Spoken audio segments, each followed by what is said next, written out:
Shalom, I'm Messianic Rabbi, Zev Porat, and welcome to Biblical Hebrew Foundation.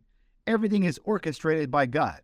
Even if it looks like it's not going the right way, God is in full control. Hallelujah. Romans chapter 8, verse 28. And we know that all things God works for the good, for those who love him, who have been called according to his purpose. I'm going to say it again, who have been called according to his purpose. And everything in the Old Testament is a shadow of the new. 2 Samuel chapter 16, verse 12. And perhaps the Lord will see that I'm being wronged and will bless me because of these curses today. Hallelujah. God is going to bless you if you walk in obedience, if you walk in his word in context, if you are in the world, but you are not of the world. Hallelujah. Sometimes it looks like it's over. Sometimes it looks like you've been trapped. But the truth is, God is the one allowing things to happen, and the trap is from him to trap Satan and his demons. For the word malkodet in Hebrew, trap. All through Yeshua's ministry, people were trying to trap him. The Sadducees, the Pharisees. Judas thought he had him trapped in the garden. The Roman official thought he had him trapped in the garden. But Yeshua was always the one. Even when they thought they had him, they never really had him, because he was always in control. Hallelujah. Even on the tree, on the cross, hundreds of Messianic prophecies fulfilled in his life and in his death. And so Yeshua, Jesus, he was really never trapped. Here he is with the woman at the well, and he says, I want to drink, but he's not really thirsty. He's trying to give her something. You see, God doesn't really need anything from you. God wants to be in your heart. He wants to set you free. You're the one that's thirsty. So Yeshua says, give me a drink, give me some water. And what she's saying, and I'm paraphrasing, is we don't have a bucket. And he's trying to get her to see that she's the bucket. And he, Yeshua, is the water, the fountain of living water. John chapter 4, verse 15. The woman said to him, Sir, give me this water, so that I will never be thirsty or have to come here to draw water. What she was really saying is, give me this water so I don't have to be trapped, so I won't keep coming back here. What she was saying is, so I don't have to be so thirsty. Give me some of that water. Yeshua came to Samaria and sat by the well. And then he says, in John chapter 4, verses 16 and 17, Yeshua, Jesus said to her, go call your husband and come here. Verse 17, the woman answered him, I have no husband. Yeshua said to her, you are right in saying I have no husband. Let's read verse 18. For you have had 5 husbands, and you aren't even married to the man you're living with now. You certainly spoke the truth. What he was really saying is, what you said is true, and you're thirsty. You're thirsty, and you're trapped. And what he was trying to say is, and when I asked you for water, I was trying to release you from all around the people and things, and looking for things of the world. I was trying to release your thirst by telling you, repent, come to me. I am the way, the truth, and the life. That's what Yeshua was telling her. What he was saying is, I want to give you something that only gets stronger in your struggle. I want to give you unlimited supply from the fountain of living water, Yeshua, Jesus. And what was her response? John chapter 4, verse 19. She went back to Samaria, carrying living water that she didn't even expect again. Comes back to Yeshua, and the Bible says that many in Samaria believed because of her testimony. Hallelujah. I'm going to say it again. The Bible says, the Tanakh says, that many in Samaria believed because of her testimony. John chapter 4, verse 39. Many Samaritans from that town believed in him because of the woman's testimony. He told me all that I ever did. Yeshua used the thirsty woman to transform an entire region. I wonder, how could he use your life? How could he use my life? Hallelujah.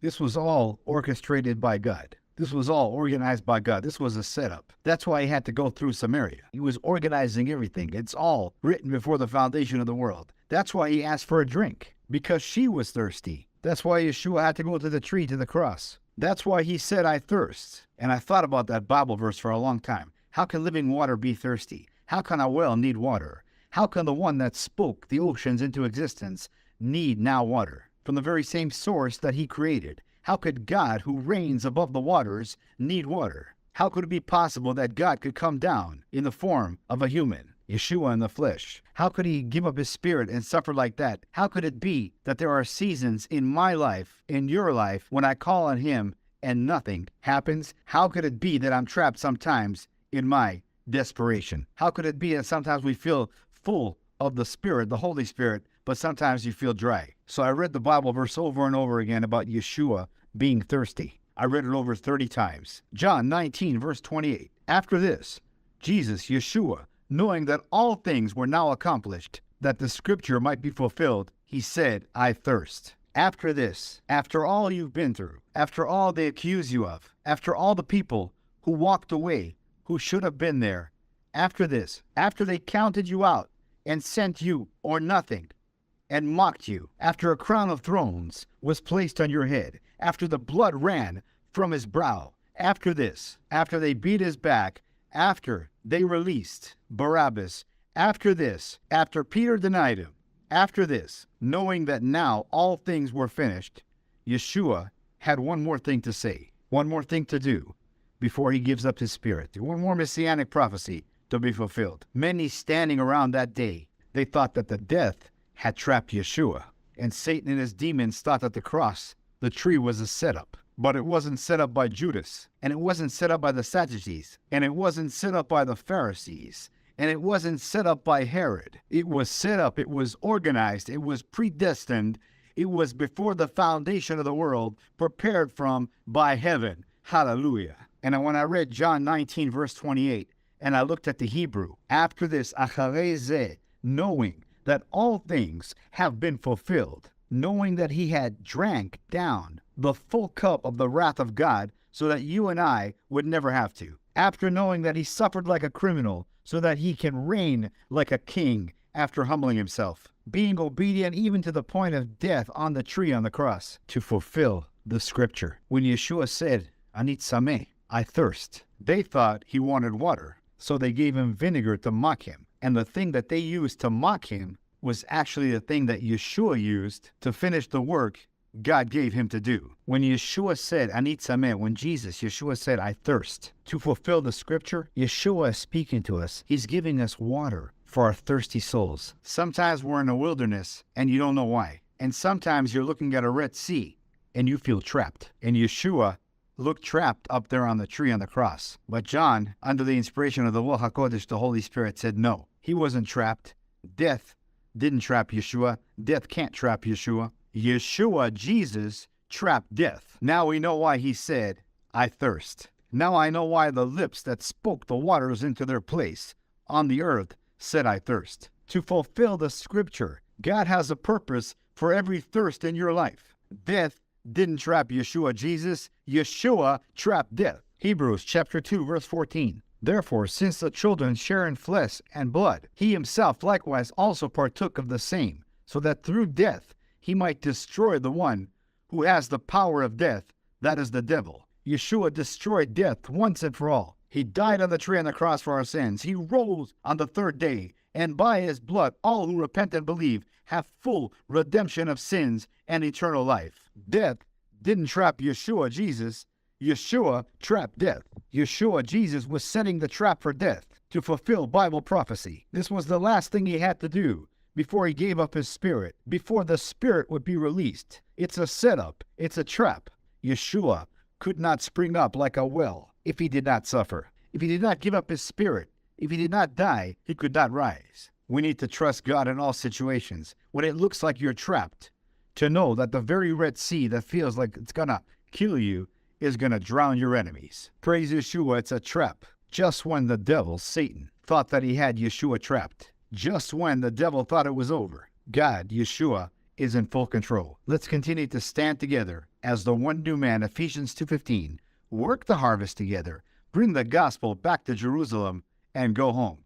And for Zion's sake, we will not keep silent. Isaiah 62, verse 1. For Zion's sake, I will not keep silent. For Jerusalem's sake, I will not remain quiet, till her vindication shines out like the dawn, her salvation like a blazing torch. And we know that the word for salvation in Hebrew is Yeshua, Jesus, her Yeshua like a blazing torch. And he's coming back with fire in his eyes as the Lion of the tribe of Judah, Al Yehudah, to take back everything that the enemy has stolen. Until next time, I'm Messianic Rabbi Zev Porat, sending you blessings from Israel in the mighty name of the King of Kings and Lord of Lords, Al Yehudah, the Lion of the tribe of Judah, the great I am, Jesus Yeshua. Amen. Every knee shall bow and every tongue will confess that Yeshua, Jesus, is God. Hallelujah. Amen.